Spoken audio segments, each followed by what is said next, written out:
Hello, Dr. Anita Johnston here, and I am at the META conference, which stands for Multi-Service Eating Disorder Association.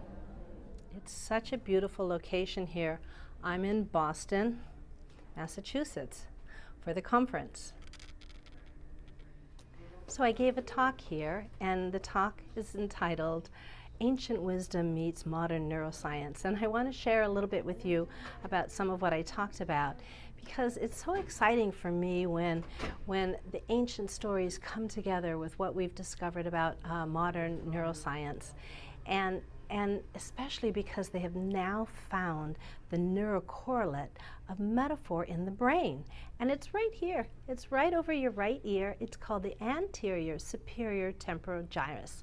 And what the neuroscience have discovered is that they've discovered that what happens when you get an insight, when you get an understanding of the deeper meaning of what's going on between your eating and your thoughts about eating, and when you get the understanding that it's actually connected to something deeper that's going on, and it really has something to tell you. But when you get that insight, when that awareness pops in your mind, when you go, oh, I got it, I had no idea about this before, but now I can see there's a connection between what I'm doing with eating and food, and there's a connection with my relationship with my husband, or my career, or memories, or thoughts that I have.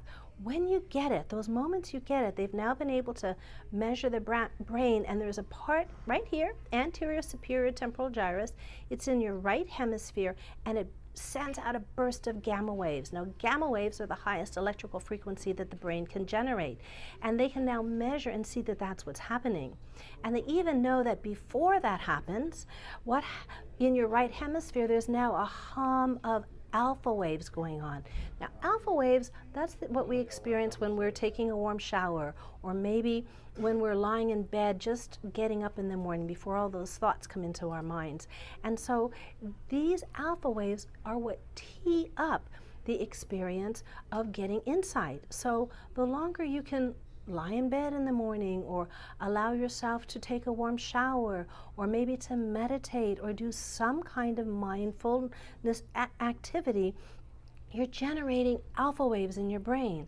And those alpha waves prepare your right hemisphere, they prepare your anterior superior temporal gyrus to shoot out a blast of gamma waves. And it's these gamma waves that provide the energy for the insight. And now we know that neuroscientists have measured this. So all along, I've been telling stories and using metaphors to explain and to help people really see some connections. And now we know how to measure that. We know how to measure exactly what is going on in the brain when that's happening.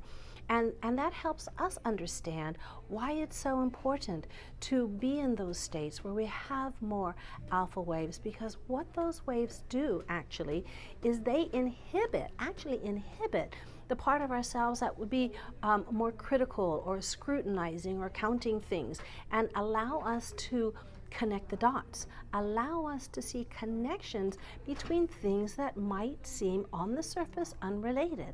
And so in the beginning, we typically have no idea that our thoughts about food or eating in our bodies can actually be connected to other aspects of our lives. We think that that's just something that we have that's going along independent of anything else that might be going on. And so when you get those insights, when you get that understanding of how they're connected, then that allows you to disconnect. That points you towards the skills that you need so that you're not so caught up in thoughts about food, or weight, or fat.